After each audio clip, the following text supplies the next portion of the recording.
Hey guys, what's going on? It looks like Goldman Sachs has decided to join the party. They just launched two ETFs, income ETFs. One that's going to sell calls on the S&P 500 and one that's going to sell calls on the Nasdaq. So, what do we want to know? What is it worth our time, or is this crap, or is this just another duplicate of something else? Let's see.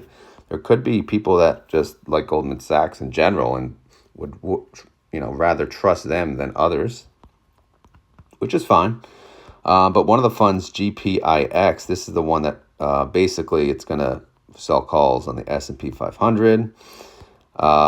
Here's the reasons to consider investing in it. Seek monthly income, exposure with low volatility potential, and diversifying source of yield. The Goldman Sachs S&P Core Premium Income ETF seeks current income while maintaining prospects for capital appreciation. This is their objective. That's an important sentence. Obviously, it says it all. Their net expense ratio, 29 cents. Pretty damn good. Prospectus, as always, I'll get into that in a second. And that's all they got really on this tab. Performance and prices, not going to have much. Again, this is for the GPIX. Net assets are at 7.85 million. The NAV and market price around 39. Who are their holdings? Obviously the S&P 500 holdings. Top one, obviously Apple, as always. Then Microsoft, then Amazon, Nvidia. So here's their sector weights. You can obviously download all of their holdings on Excel. And let's click that. I haven't clicked that yet. I'm assuming. Okay, well, you can't click that for some reason. What the hell just happened? All right, let's try that one more time. Download holdings. Click here. View. Nope. Okay. Can't look at that. But I just wanted to see if there's a covered call on that already. And if there was, then, obviously, I think it would be on the index versus the individual stocks. That's my guess. Resources. What do they got here? Prospectus. Oh, brochure. Wow. Fancy. This is pretty cool. Wow, I didn't know they had this. Income generating investing. I'm just going to skim through this. Don't want to waste too much time. Overview. Yeah, again, net expense ratio for both, 0.29%. Ooh, this one's got pictures. This is probably better to look at for most people. This is what they'll do. Consistent income, capital appreciation potential. Everyone likes to see both. And diversified source of yield. They talked about already. And this is why would you care about Goldman Sachs, blah, blah, blah. All right, so that's their brochure. That's pretty cool. I've never seen a brochure. Goldman Sachs is bougie, though, so it doesn't surprise me. So let's get into the prospectus. So as always, guys, I went through it myself, and I highlighted what I think is important. I'll save this in my Discord, and you guys can play around with it all you want. This was revised on October 25th. Again, this prospectus is for the GPIX and the GPIQ. GPIQ is for the Nasdaq 100. GPIX for the S&P 500. The first one they'll go over is the Nasdaq one, which is GPIQ. I'm not going to go through both because, the terms and conditions are pretty much the same. The difference is the holdings. So let me zoom in a little so you guys can see. Again, the objective, seek current income while maintaining capital appreciation.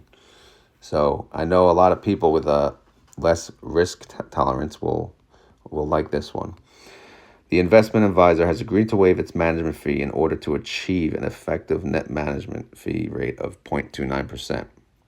So their normal fee is 0.35%, and they're saying they're waiving 0.06% of it,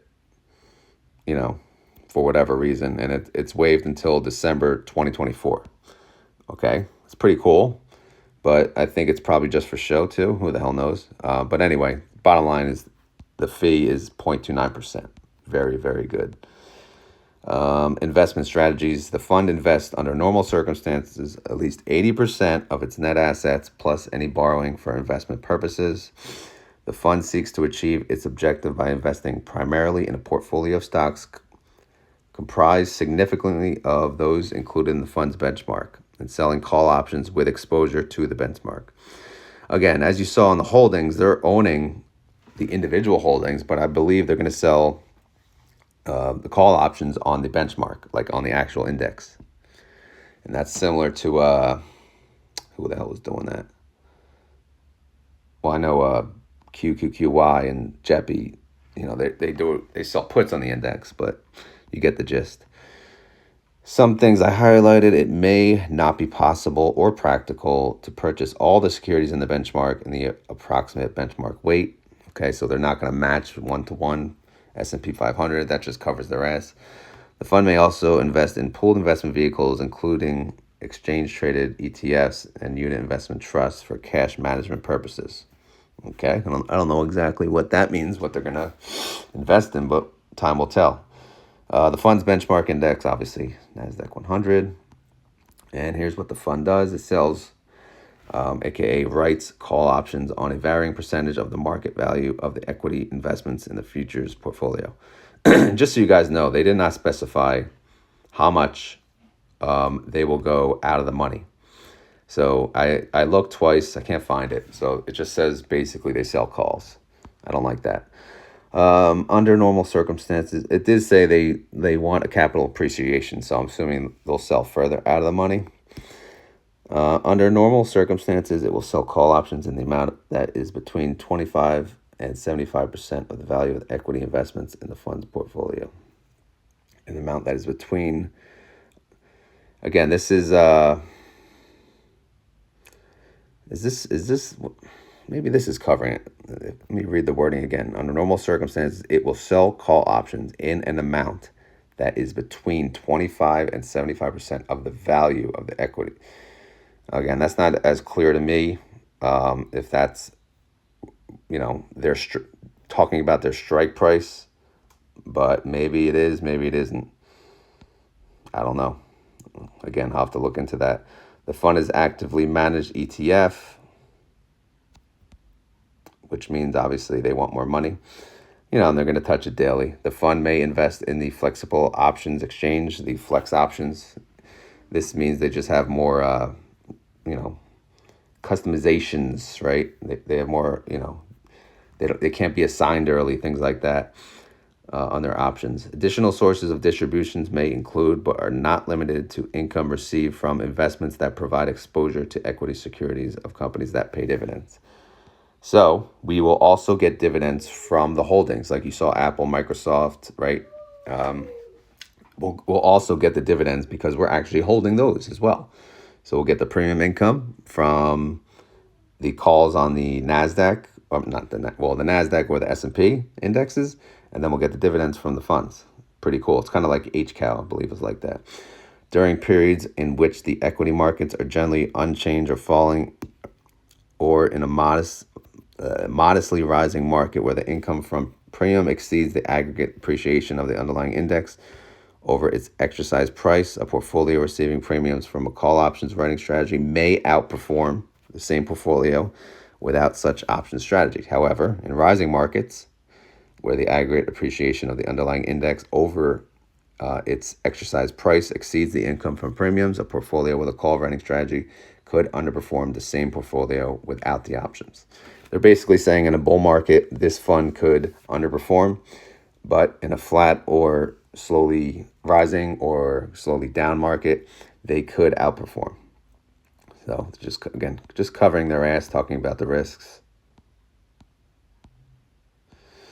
Terms, don't care about the terms. Goldman Sachs, this is the portfolio manager, Goldman Sachs Asset Management LP. The investment advisor is also, I guess, GSAM they go by, acronym. People love acronyms. Let me scroll through here. I think I covered something a little further down, maybe not. Again, this is 48-page prospectus. I'll save it in my Discord. You guys can do what you want. You can read it. You can open it and print it and throw it out, or you can just ignore it. Or you can go to the website and get it yourself. Yeah, that's it, guys. I guess that's all I got covered. Nothing, a lot of this is crap. Not much that we care about. Again, I try to highlight what we care about. And I know it's Monday morning, so I may sound a little, but it was a long weekend. So hopefully you guys can understand my tired English.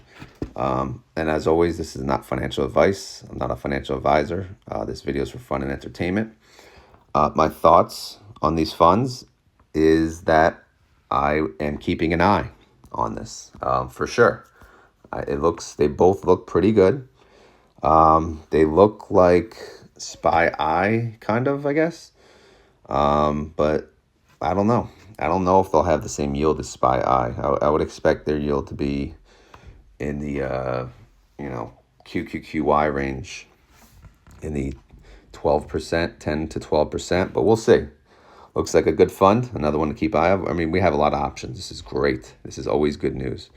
But leave a comment. Let me know what you guys think of this. If you ever heard of it, or if you haven't, like, what are your thoughts? You gonna look into this, or you just don't care because the yield's not going to be there?